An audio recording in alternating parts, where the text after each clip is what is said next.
Thanks a lot for this actually nice introduction, and just to update some of the issues of who am I and under which capacity. Actually, I'm a full professor since 2011, so it seems that the bio you have is a little bit outdated. We shortchange. But anyway, and the other thing is that here I'm the cultural counselor of Egypt, which is a diplomatic position. So you might have been thinking why I'm here, I'm a professor, and how I'm acting on the behalf of the Egyptian embassy. It's a diplomatic position, so I'm based here in Berlin, and it would be my pleasure to cooperate with you, as well as definitely I thank the invitation from the ICE, kind invitation. But by training and education, I'm an economist. And I am kind of a person who would like to be actually direct and to the point. I know most of the speeches here, at least from the title of the institute, include some kind of diplomacy, where I would rather say that I won't be that diplomatic in addressing the challenges of African education. I'll be an academic, I'll be frank, because I believe that's my role in that sense. And I'm 100% sure that through your education and through the number of speeches you have heard, we've heard about how the African countries have done a lot of achievements in addressing the education problem and in the MDGs, Millennium Development Goals, and reaching very high percentages of achieving or closing the gap between where they were and how they reached the goals of eradicating illiteracy and so on. But that's how it looks in the reports and international organizations when they would like to appraise Africa. But again, the reality that we all live in, especially the ones who have been associated or are coming here for a while and going back home, we see something wrong. We see that the education is not bringing the fruits that they told us about. What's the subject? Where are we?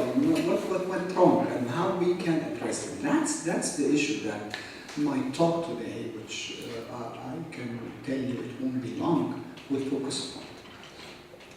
Now, I would say that education is a necessary but not sufficient condition for growth and development. So how it can address growth and development? Education, like any other thing, it needs circumstances, it needs the right environment in order to be able to flourish and ensure that it brings the fruits that we're expecting. And here is the key issue, that Africa in general has focused on education as a goal and not as a mean. So we're so happy that we eradicate illiteracy. We're so happy that the number of dropouts has declined. We're so happy that the number of pupils in schools have increased. But is this all? No. And here come several issues that I would like to address and talk about in Africa. Number one is that so far Africa has focused on access, quantity, and not quality. So we evaluate education by numbers, which actually appear in most of the international organizations' publications. And if you look at the quantities, definitely Africa has done a great job. But that's not the end of the story, because the quality is so poor.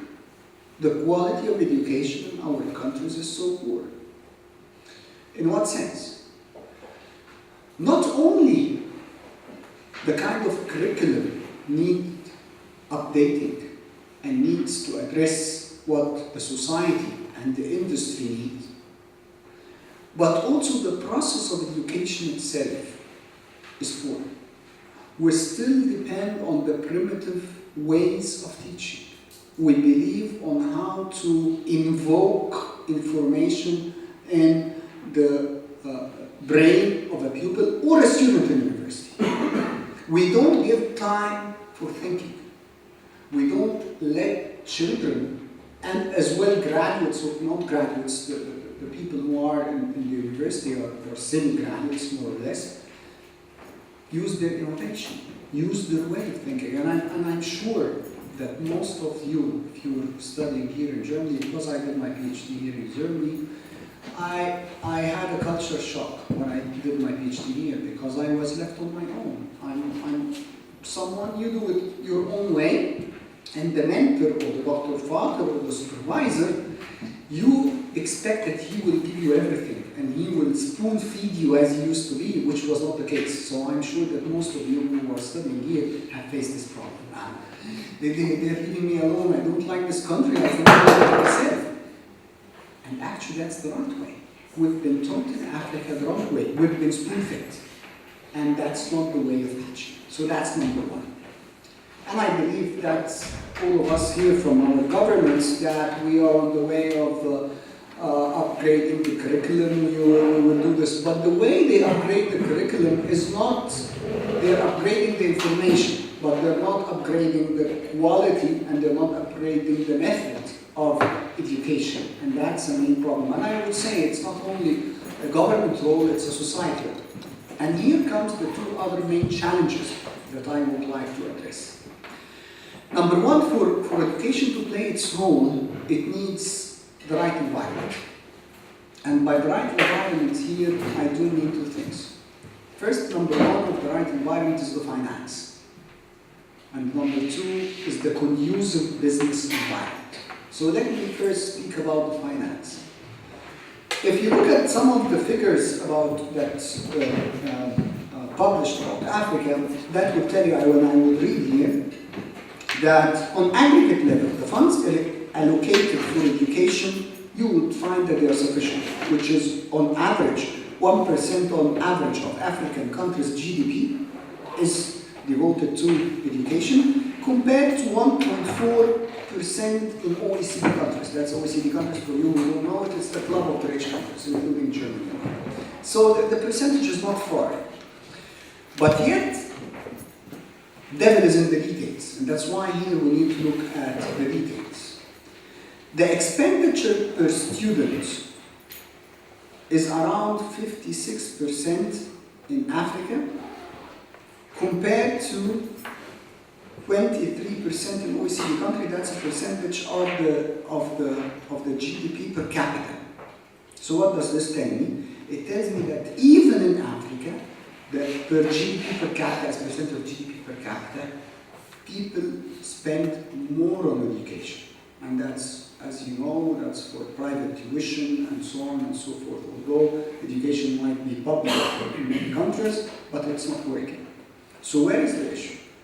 The issue is that if you look further in the details, that you will find that most of the money going to education is not going to the process of education. It's going to either paying wages, and probably the wages of not even the teachers or the professors at the university, but going to the administrative staff.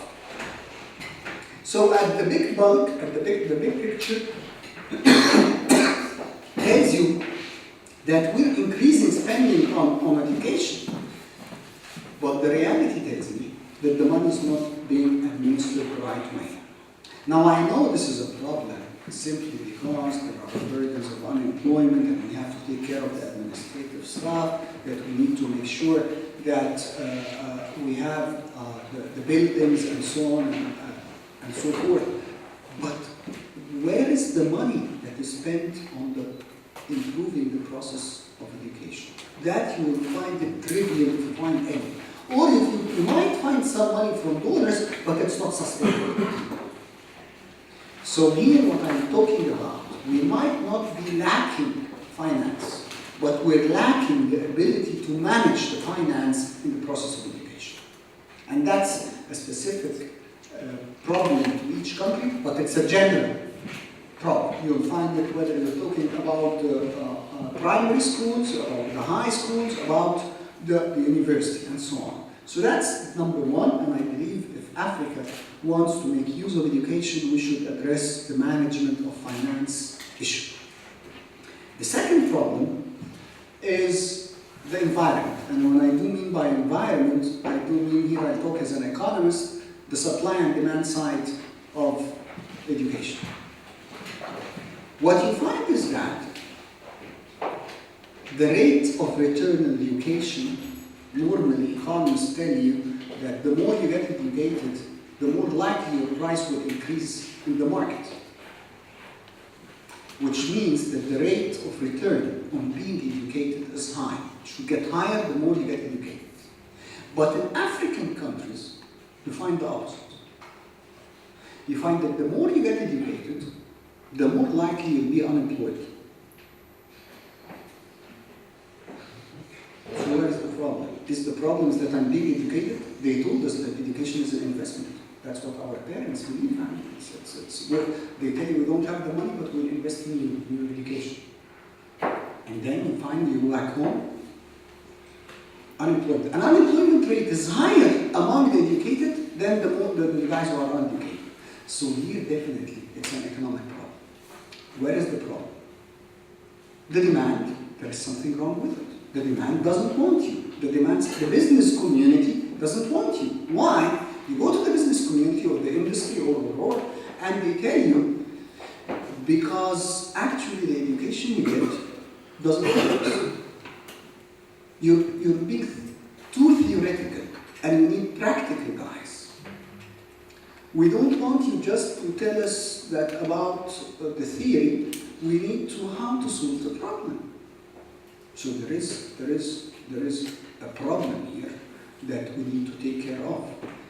It's a demand side, but it's actually a supply issue because the quality of the education we get is not appropriate. It's not in the needs of the labor market. It's not according to the needs of the industry. So here we need to tackle this. The second issue is that you find that our countries have mainly, okay, they told us education is a good thing, let's go for education. And then when you find that it probably most of the graduates of the university like to have humanities and avoid natural science. It's easier, most of the ladies will be married and sit at home, we don't need to learn math, we don't need to learn science, we don't need to go to the lab and so on. But actually, this is not good for the development. What is good for the development is more of a natural science. I'm not saying that we don't need humanities. I'm a social scientist guy, so and most of you will probably be the same. But definitely, I'm talking about the proportions. There is something wrong in the incentives given to the different fields, and this as well need to be taken care of in our country. This is a government role. This is an industry role. This is a business society.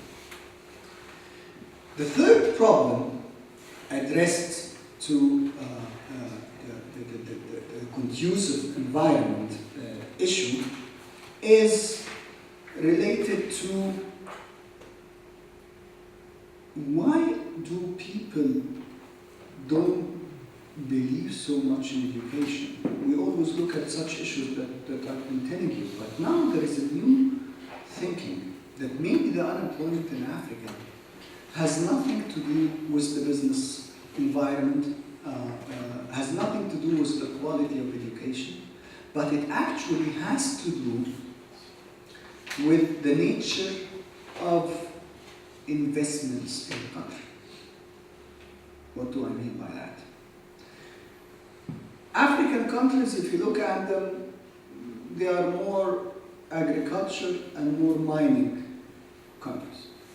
Now in agriculture, you don't need a lot of education, in the sense of most of the people working in the agricultural sector are informal sector in Africa, and the government doesn't do a big role except in irrigation and things like that. But if you look at how the government is trying to attract the investments and where the government investments is going. Your economy is probably going, if you have oil in your country, then definitely it's going in oil.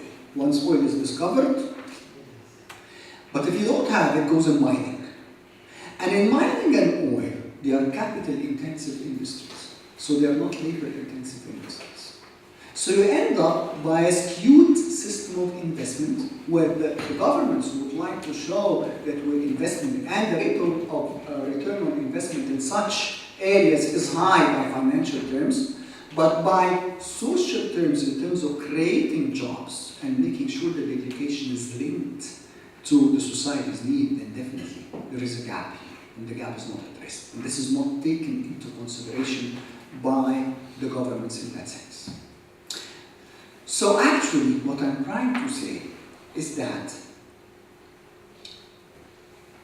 education is so crucial for growth and development in our countries. And that's the way the East Asian did it. They focused actually, if you look at the history of how the Asian tigers did it or whatever, you'll find two common things. They took care of education, good education, quality, not only access. And surprisingly, I'll tell you something here, but I'll finish this, and they took care of the income distribution. And the final thing I'm talking about is that what surprisingly I said about the East Asian issue is that South Korea, you always look at South Korea as a model for success as a country. They always at least compare it to Egypt, who were at the same level GDP per capita in 1960. Now look at where is South Korea now and where is Egypt now. And then when you look at the South Koreans, you always say those guys did it, it's education. But if you hear about education in South Korea, you'll find that education is not free. Now most of us think that education is a public good, which is, as its advocates, this theory that education is public good, as its advocate. But South Korea didn't believe it's a public good. They believe it's a private good, where people have to pay for it, and people have to compete in order to have their children taught well. I think one of the main problems that we're having in our countries, and we need to rethink it, but I don't have the solution for how to think it. I'm not talking about eliminating it, but we have to rethink it. And here, no politician will dare to say what I'm saying now, is that free education. Free education is necessary at a certain point, till you finish the primary school. But we need to think about to eliminate illiteracy. But why should free education continue and continue and continue till you finish university? Not only you finish university, if you are a failure student, that's the case at least in my country, you can fail as much as you like, and still the government is paying for you. No problem, don't worry. One final two issues about education if you want it to work. One, we need to change the society mental setup. The society in our countries, whether we like it or not, believe that the more you get educated, the more prestigious you are socially. And then hence what you found is that most of the population would go for university and they forgot about vocational education. So we ended up by a high level of university graduates who are unemployed and a gap in what is needed from the vocational training, which is looked at socially and culturally as a second stage, as something that is a second best, not the first best. This needs to be changed, and I believe in this country where we are staying all now, it's a model of how vocational education changed the context of this country to a successful country. So this is the second area, the cultural and mental setup on the society level, and how to make use of vocational education. It's a big failure in Africa, and we need to learn. We don't need to do it the German way, but we need to find our own way of how making good use of vocational education that can be successful and can be fruitful to our